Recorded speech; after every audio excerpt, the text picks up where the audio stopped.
আমি যে মুভিটা এক্সপ্লেন করতে চলেছি সেটা আমার কাছে দেখা সেরা একটা জঘন্যতম মুভি। আর এই মুভিটা এক্সপ্লেন করার প্রধান কারণ হলো এরকমের ঘটনা আমাদের দেশে হরহামেশাই ঘটে থাকে।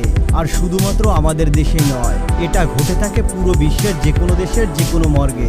তাই আমি প্রথমেই বলে রাখি, আপনি যদি প্রাপ্তবয়স্ক না হন তাহলে ভিডিওটি স্কিপ করতে পারেন।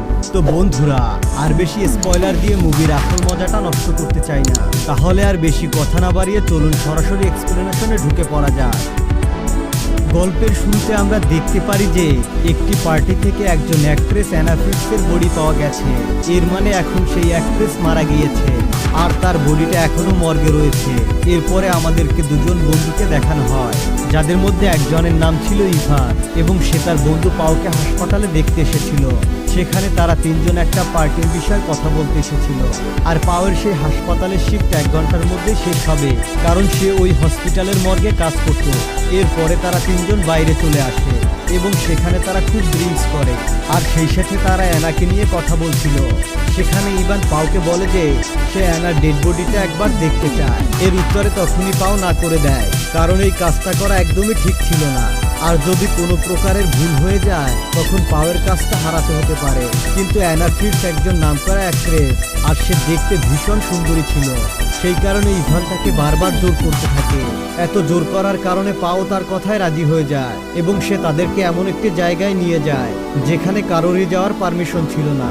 এরপরে তারা মর্গে প্রবেশ করে এবং সেখানে পাও অ্যানার ডেড বডির সামনে গিয়ে দাঁড়ায়। আর সে তার বন্ধুদের বলে এটা হচ্ছে অ্যানার ডেড বডি এবং এরপর সে মৃতদেহের উপর থেকে চাদরটাকে সরিয়ে দেয়। কিন্তু দেখা যায় এটা একটা বয়স্ক মহিলার মৃতদেহ ছিল এবং এটা দেখে তার বন্ধুরা ভীষণ ভয় পেয়ে যায়। আসলে পাও তার বন্ধুদের সাথে মজা করছিল। এরপরে সে তাদেরকে নিয়ে অ্যানার ডেড বডির সামনে আসে এবং সে সেখানে তার মুখ থেকে চাদরটাকে সরিয়ে তাদেরকে দেখায়। এখানে আমরা দেখতে পাই সত্যি এনা ভীষণ সুন্দরী ছিল। ইভান সে তার চোখের সামনে এনাকে প্রথমবারে দেখছে, সেই কারণে ইভান তার শরীর থেকে চাদরটাকে আরো নিচে নামিয়ে দেয়। এরপরে সেখানে তাকে ছুঁয়ে দেখতে শুরু করে। এই বিষয়টা তার বন্ধুদের একদমই ভালো লাগে না। তারা বলে একটা মৃতদেহের সঙ্গে সাপ করা একেবারেই ঠিক নয়। কিন্তু ইভান সেখানে তার বন্ধুকেও ছুঁয়ে দেখতে বলে। পরে তার বন্ধুও তেমনটা করতে শুরু করে, কিন্তু এরপরে ইভান সমস্ত লিমিট ক্রস করে। সে বলে সে এনার সাথে ইন্টিমেট হতে চায়। সেখানে তার বন্ধু তাকে বলে একটা মৃতদেহের সঙ্গে সাপ করা একেবারেই ঠিক নয়। কিন্তু ইভান বলে আমার সামনে একজন ফেমাস অ্যাক্ট্রেস শুয়ে আছে আর আমি তাকে একবার অনুভব করতে চাই। তখনই পাও বলে সে এর আগে এমনটা করে নিয়েছে, তাই ইভানও বলে এখন সে এনার সঙ্গে এটাই করবে। সেখানে ইভানের ওই বন্ধুটির খুবই খারাপ লাগে, কিন্তু সে যেহেতু তার বন্ধুদের সাথে সেখানে রয়েছে আর সেই কারণে তাদের কথা তার মানতে হয়। সে এনার সঙ্গে কিছু করুক বা না করুক তাকে দাঁড়িয়ে থেকে সবকিছু সহ্য করতে হবে। এরপরে আমরা দেখতে পারি সেখানে তারা দাঁড়িয়ে ড্রাগস নেয় এবং তারপরে পাওয়ার সেই বন্ধুটি একটি ঘরে চলে আসে এবং ইভান এনার মৃতদেহের কাছে আসে। এরপর সেখানে পাওয়া যাবে, কিন্তু তারপরেই আমরা সেখানে একটা অদ্ভুত দৃশ্য দেখতে পাই। সেখানে অ্যানার চোখ খুলে গেছে, কিন্তু পাও প্রথমে এটাকে বুঝতে পারে না। কিন্তু পরবর্তীতে সে যখন তাকে দেখে তখন সে খুব ভয় পেয়ে যায় আর সে প্রচন্ড জোরে চেঁচিয়ে ওঠে। তখন তার বন্ধুরা সেখানে দৌড়ে আসে। সে তাদেরকে বলে এনা বেঁচে উঠেছে। এখন যেহেতু এনা এটাকে দেখে নিয়েছে যে তার দুজন বন্ধু তার সঙ্গে এমন কাজ করেছে, তাই সে বাইরে গিয়ে সবকিছু পুলিশকে বলে দিতে পারে। এই কারণে ইভান কোনো রিস্ক নিতে চায় না আর সে এনাকে মেরে ফেলতে চায়। সেখানে যে ভালো বন্ধুটি ছিল সে এনাকে সাহায্য করে। সে এনাকে জলপান করে তার শরীরটাকে ঢেকে দেয় এবং ইভানের প্ল্যানের সঙ্গে একমত হয় না, কারণ সে কোনো খুন করতে চায় না। এরপরে সেখানে ইভান তার বন্ধুকে বলে তারা ফেঁসে যেতে পারে এবং এর উত্তরে তার বন্ধু বলে তোমরা তার সঙ্গে এত বাজে একটা কাজ করলে তোমাদের তো শাস্তি পেতেই হবে। এটা শুনে তাদের দুই বন্ধুর মধ্যে ঝামেলা লেগে যায় এবং তারা সেখানে মারপিট করতে শুরু করে। সেখানে ইভান তার বন্ধুকে ভীষণ মারধর করে এবং তারপরে পাও ইভানকে সরিয়ে নিয়ে যায়। আর তারপরে তারা বুঝতে পারে সে তার বন্ধুকে এতটাই মেরেছে যে তার মাথা ফেটে প্রচন্ড রক্ত বের হচ্ছে। এইসব দেখে তারা দুজন তার বন্ধুকে ফার্স্ট এড লাগানোর কথা ভাবে, কিন্তু তখনই পাওয়ের এক কলিগ একটা ডেড বডি নিয়ে আসে এবং সেটাকে সে মর্গের মধ্যে রেখে চলে যায় এবং যাবার সময় সে মর্গের দরজাটা লক করে দেয়। এখন তারা তিনজন মর্গের মধ্যে আটকা পড়ে গেছে এবং দরজা যেহেতু লক করা, সেই কারণে তারা তার বন্ধুকে ফার্স্ট এড পর্যন্ত এনে দিতে পারে না। অন্যদিকে অনেকক্ষণ পরে এনা আবারও বেঁচে উঠেছে, যে কারণে তার হাত পা অবশ থাকার কারণে সে নড়াচড়া পর্যন্ত করতে পারছে না। এরপরেই তারা এনা এবং তার বন্ধুকে একটি ঘরে নিয়ে আসে এবং সেখানে পাও তার জামা কাপড় চেঞ্জ করে নেয় কিন্তু তখনই সেখানে পাওয়ের কলিগ চলে আসে এবং এনা তাকে চেঁচিয়ে বলার চেষ্টা করে সে এখনো বেঁচে আছে আর সে খুব বিপদের মধ্যে আছে। কিন্তু সেখানে ইভান এনার মুখ চেপে ধরে যাতে করে সে কোনো কথা বলতে না পারে। এরপরে পাও তার কলিগের সাথে সেখান থেকে চলে যায় এবং ইভান লক্ষ্য করে তার বন্ধু কোনো নিঃশ্বাস নিচ্ছে না এবং সেখানে এনা বলে ওঠে সে মারা গিয়েছে। কিছুক্ষণ পর সেখানে পাও চলে আসে আর সেও বুঝতে পারে যে তার বন্ধু মারা গিয়েছে। এইসব দেখে পাও খুব কাঁদতে শুরু করে, কিন্তু ইভান তাকে বোঝায় এসব কিছু একটা অ্যাক্সিডেন্ট মাত্র, এখানে তাদের কোনো হাত নেই। এইসব দেখে এনা তাদের দুজনকে বলে তোমাদের দুজনের জেলে যেতেই হবে। এটা শুনে ইভান তাকে চুপ থাকতে বলে। এরপর ইভান তার বন্ধুকে নিয়ে বাইরে আসে এবং সেখানে সে একটি প্ল্যান বানায়।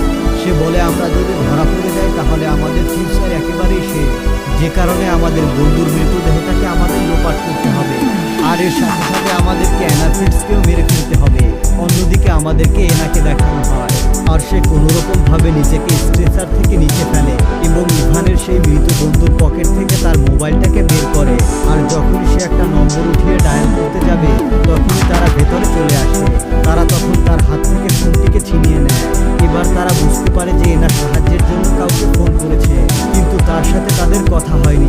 তারা এনাকে অন্য একটি জায়গায় নিয়ে যাচ্ছিল, কিন্তু তখনই সেই নম্বর থেকে ফোনে আবার একটা কল আসে। সেখানে ইভান যখন ফোনটাকে রিসিভ করে তখনই হঠাৎ করে এনা সাহায্যের জন্য চেঁচিয়ে ওঠে। আসলে সেই নম্বরটি এনার বাবার ছিল। সেখানে পাও এনার মুখ থেকে হাত দিয়ে চেপে ধরে এবং ইভান বলে ভুলবশত এই নম্বরটাই ডায়াল করা হয়েছে। তারপরে ইভান ফোনটাকে বন্ধ করে দেয়। তারা এনাকে নিয়ে একটি ঘরের ভিতরে যায় এবং সেখানে ইভান এনাকে থাপ্পড় মারতে শুরু করে। সে বলে তুমি কিছুক্ষণ আগে একটা মৃতদেহ ছিলে আর আমি খুব তাড়াতাড়ি তোমাকে আর একটা মৃতদেহ বানাবো।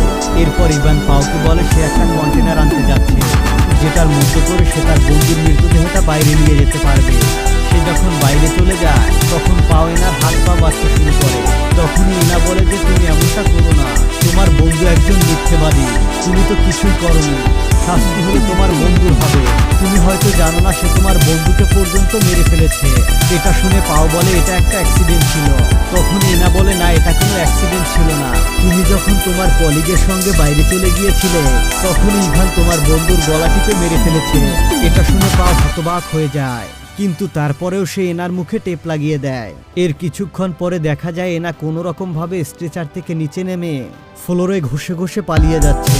অন্যদিকে ইভান কন্টেনার নিয়ে মর্গের দিকে আসছে আর পাও ফ্লোরে থাকা রক্তগুলোকে পরিষ্কার করতে ব্যস্ত ছিল। সেখানে ইভান এসে পাওকে বলে এনা পালিয়ে গেছে। অন্যদিকে দেখা যায় এনা কোনো রকম ভাবে একটা লিফটে গিয়ে পৌঁছায় এবং সে যখনই সেখান থেকে পালাতে যাবে তখনই ইভান লিফটের দরজাটাকে আটকে দেয় আর তারপরে সে এনাকে আবারও টানতে টানতে নিয়ে আসে।